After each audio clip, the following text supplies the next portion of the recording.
Hello positive readers, it is Positive Writer here today with another video, and today I'm going to be finally at last, after like 7 years on YouTube, bringing you all my all-time favorite dystopian books. These are my favorite dystopian books ever.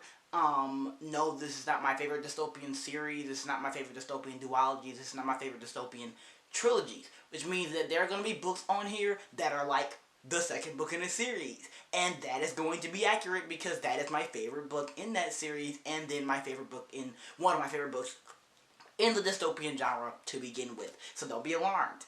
I love sequels. Anywho, without further ado, I really just want to get into this. If you have been on this channel for the past couple of weeks, actually a couple of months now, I have been posting dystopian videos every Friday, and I will continue to do that. So if you love dystopians, particularly YA dystopians, please come back, because I'm going to be continuing to make this content. I actually held this poll for what video I should do next on my community tab, so you can go there, and I will try in Jesus' name to put like a question of what video you guys want to see and kind of leave some suggestions there so that you can vote on it, and so that when I'm putting stuff out, I'm not just putting stuff out because I want to see it, I'm putting stuff out that you also want to see.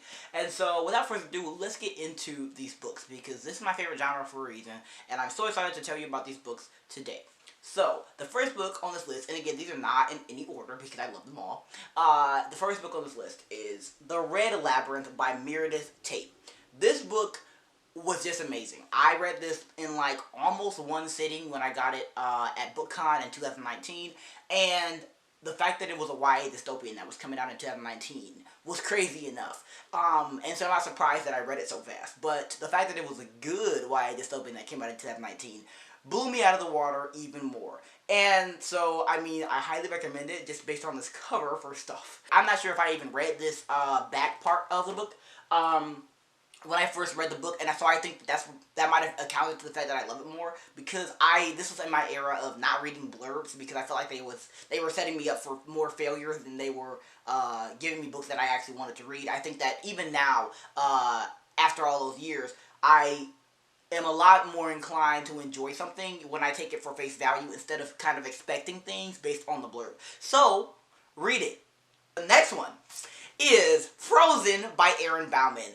If you start to see, bookmarks in these books, it's because I've been recently rereading them because I was writing a dystopian, and so I wanted to get in the vibe. But anyway, this is one of my absolute favorite dystopians in the world. I read it a while ago, like 2015, kind of when I started this channel also. But I love this. It's in the Taken series. It's the second book in the Taken series.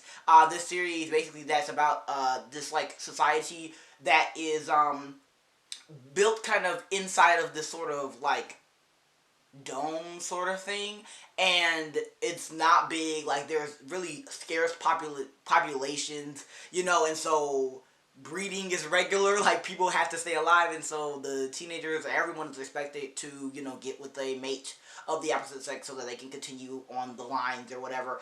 It's very entrapping, very, very bland, very horrible, really, to live in. If you read the first book, it really sucks. But, it gets to a point where I'm not even gonna, like, spoil anything, but the book, let's just say it picks up, okay?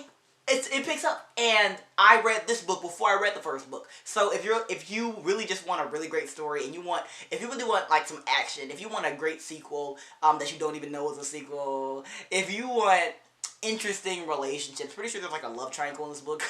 The main character in this book is a male. So I mean, that really just sold me, because I think it's the only one on this list with a male main character, and that means so much to me because as a young YA reader, that was really hard to find, particularly in the dystopian genre. But, yeah, if you want all that stuff, if you want, like, brutal, like, plot twists, and, like, you want to be on the edge of your seat, this is the book for you. Like, it's so good, and I didn't even need to read the first book. I went back and read the first book after I finished the last book.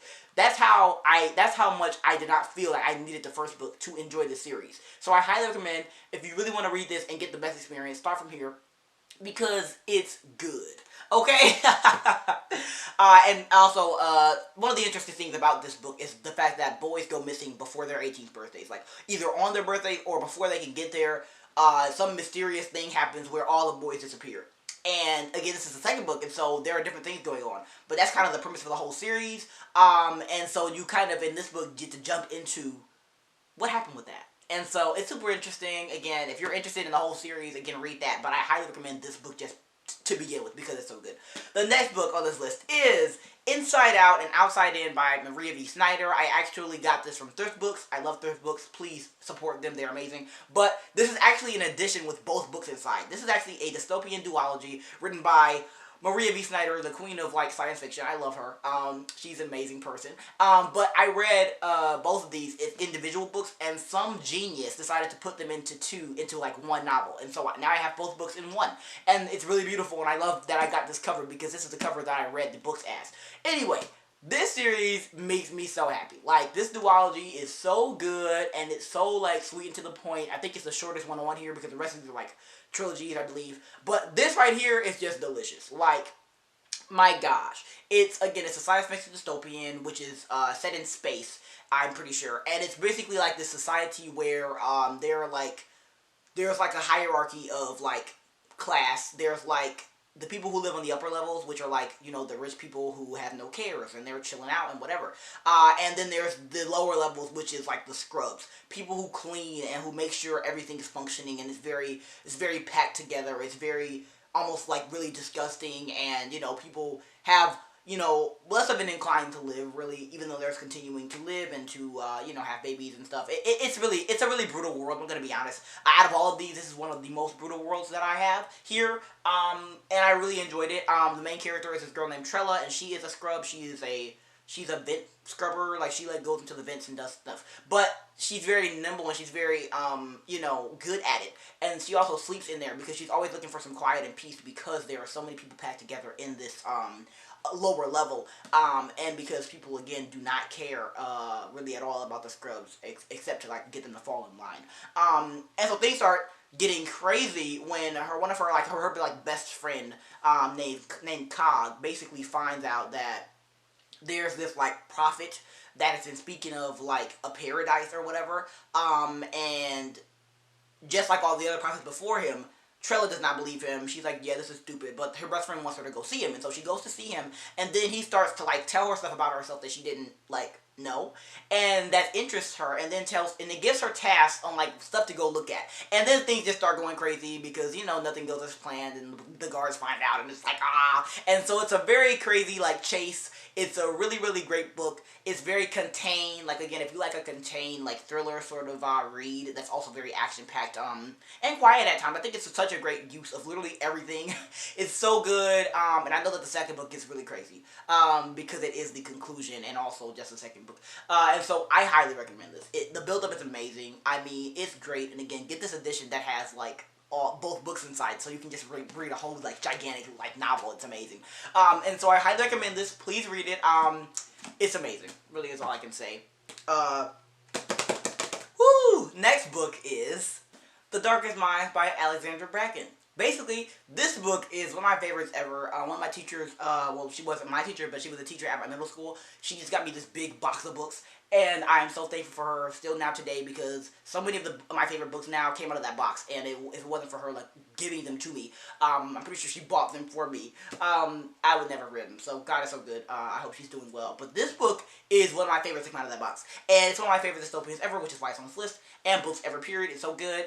It's basically a series about, these, like, kids who basically, like, it's a whole generation of kids, that develop inhuman abilities, and it's kind of a virus because a lot of the kids end up dying, but the kids that don't end up dying are categorized and put into camps because the government doesn't know what to do with them, and they're highly scared. So, the story starts off with this girl named Ruby Daly, who is one of the kids who gets put into these camps, and the story really gets started off when they find out that she is an orange, which is the, like, most deadly, of all the colors, because they basically start to colorize to sort of understand who these people are, you know, who the kids are and the powers that they have. They start to, you know, put them in certain colors so that they can tell.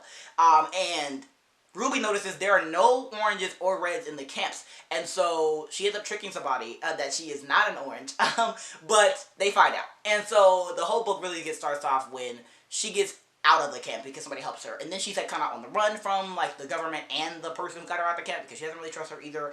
And then she meets up with this beautiful group of people it's a found family, like, they're really cozy kids, and, you know, they just, like, warm your heart, and, like, you never want to leave them alone, and then you just get to run around with them for the whole rest of this book and this series, and I mean, it's a really great series, it's super emotional and, action-packed, and again, I cried my booty off in 8th grade, like, Spanish class, the classroom with everybody around me, reading this book, reading, like, the conclusion of this book, because it was that good and that crazy and that emotional. I mean, I really was just into it. So I highly recommend you read this because it's so good, and, I mean, it's just great. And, again, it's pretty brutal, too, but that's what makes it great. And, again, this is the covers. Please, I have to cry. The next book on this list is Subversion by Ruhi Parikh. If you didn't know, I just posted a book chat about this book. Please go watch that because I talked about this book in depth. But if you didn't know about it, or if you didn't watch the video or whatever, had never heard about this book, well, let me tell you about it. This is a YA dystopian that came out in this year. Guys, people are putting out YA dystopians in 2022, and I am on the floor sleep. This is such a great book. Like, this is a dystopian that is about this girl named Blair Cohen who lives in Washington, D.C., which is basically one of the last city, as far as she knows, in the U.S. And in this Washington, D.C., it's the only state now because the entire nation was basically descended into, like, an economic war, where it's basically like the Second Great Depression, where, you know, again, people don't have enough, you know, economics are literally in the gutter, like, you know, stock market crashes, all this, you know, stuff, and that leads to people, again, scarcity, people not having enough, you know, people not wanting to give up their things, and then wanting to point fingers, and they end up pointing fingers at all the people who have a certain pay grade or are below a certain pay grade. And then all those people are then moved to these slums where they have to live and they have to work in these really horrible conditions, and they're looked down upon by these other people who have always had more than them, for whatever reason. And so Blair is one of those people who is a part of that group of what is called the poor people. And she really does not like the rich people because they're very, you know, she hates the president more than the rich people, which I understand that because he is the dictator. And he is enforcing these rules that the rich people deserve to stay in power and are somehow better than these poor people for just the reason of money. But she's chilling. She's chilling with her life. She's fine with her life. Like, she has a family, and she's cool with them. You know, she's cool with her life as far as her family goes because she loves them and she's fine with that. Well, one day, she's kidnapped from her family. And it seemed like, oh my gosh, wow, kidnapped. Yeah, she's kidnapped by a rebel group. This rebel group wants to destroy the government. They want to take down the president and make sure that poor people are able to have a seat at the table again and basically just have little equal rights. You know, they want equality. And so, at first she's like, bro, take me back to my family, this is ridiculous, before she realizes that this is actually a viable plan and something that she should be fighting for if she wants to see change in her city. And so she joins them. And so there's this found family, really cute dynamic going on, such great characters, a great cast. And, you know, so much starts to happen. They just start to, you know what I'm saying, go on all these crazy adventures to try and take the government down. And it's super interesting to read. I could not put this book down.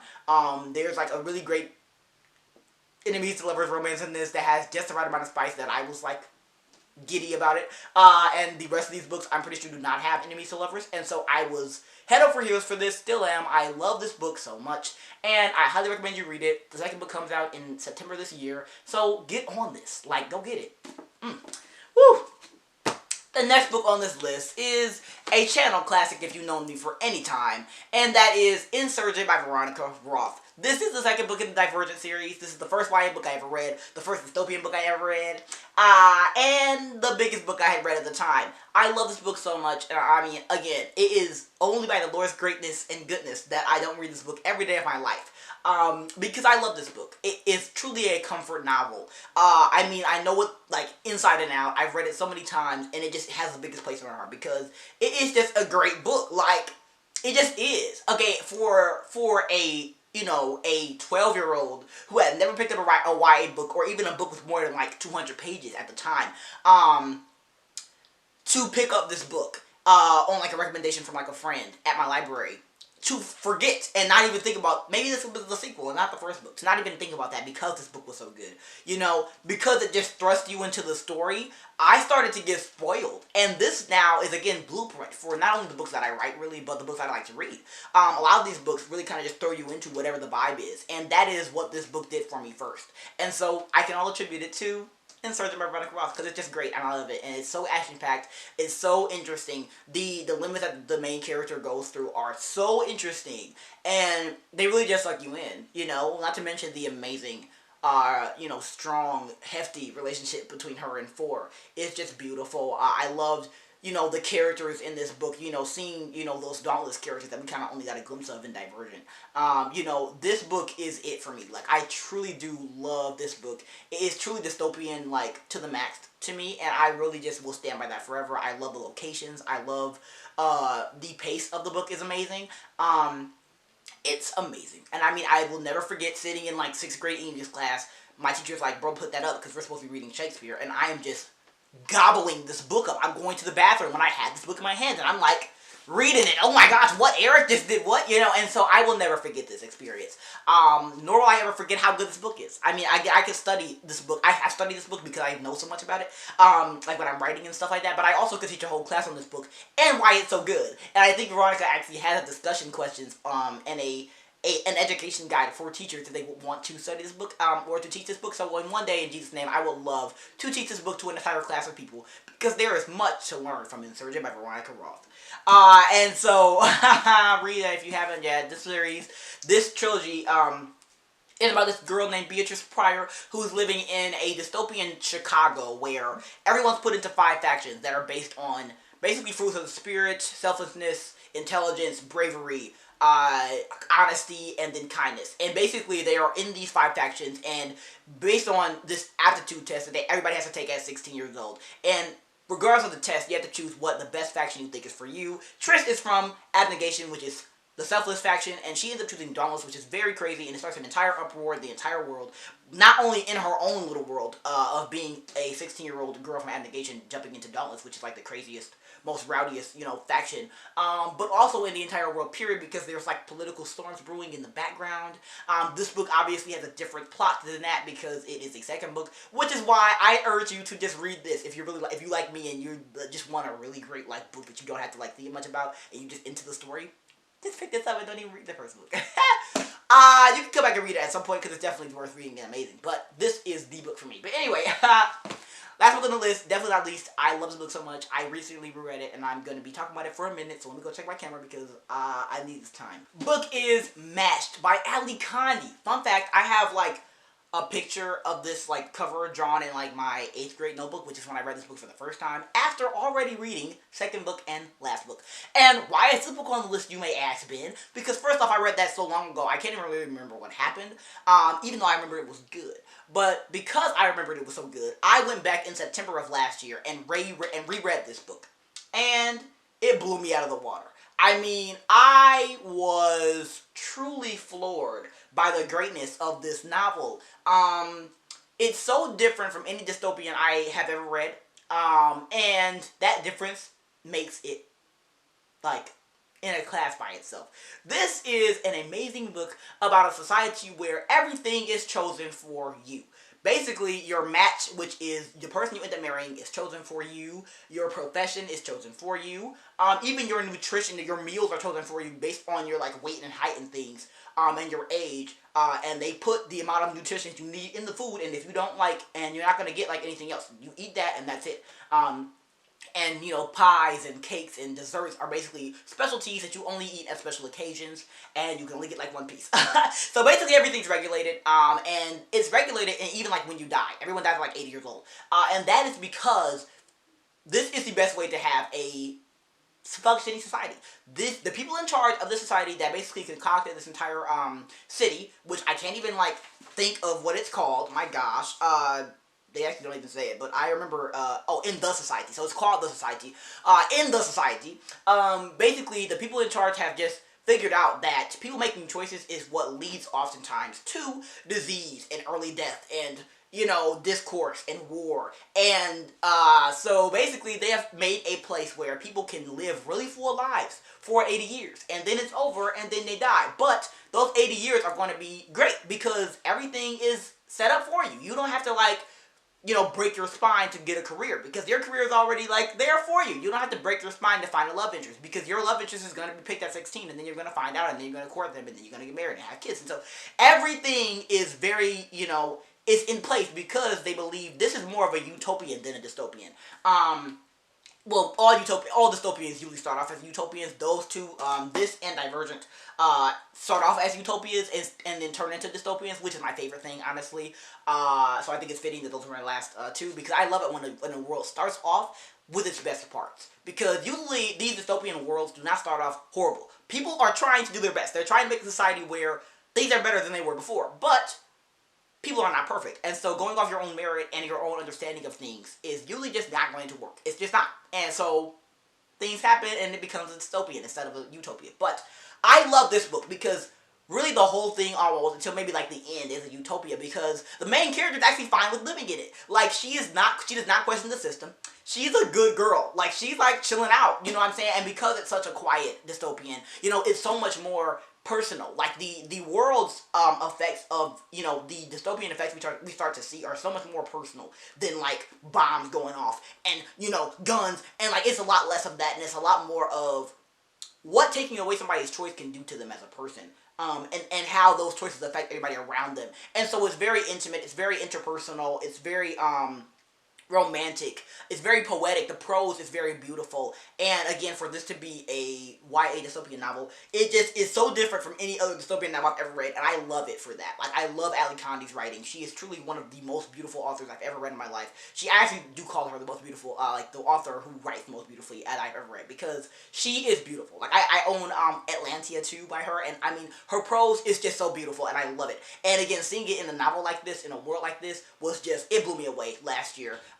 After having not read a dystopian in a couple years. And so I highly recommend this if you have not read it yet. The entire series is good. I have not read the second and third book in years, and so I will be getting to that soon. But just this book.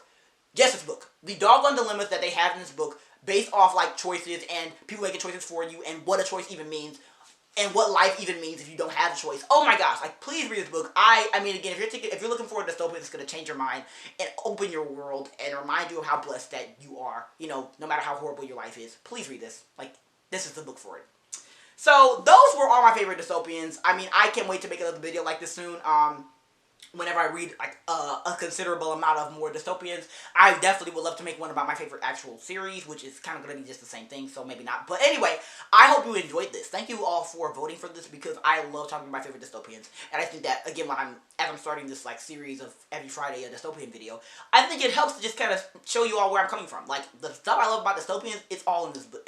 It's all in these books. Like, all that stuff you can find somewhere in one of these books, at least. You know, and like, at least like 5 of them. Like, okay? Because while they all have unique, like, flares about them, and they're all beautiful in their own ways, the things that they do all touch my heart. And so there is something that they have in common. And so I just think that that's amazing, that all these books written over the past, like, 10 plus years, can touch me in such a deep way, because they just are that good. So please pick them all up. I will put them all in the description so you can buy them if you want. And I love y'all. What are y'all favorite dystopians? Please tell me in the comments whether it's YA or not.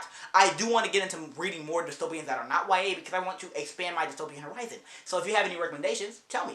I'll see y'all later with another video. Peace out. God loves y'all, and so do I. Go follow Life is Adorbs.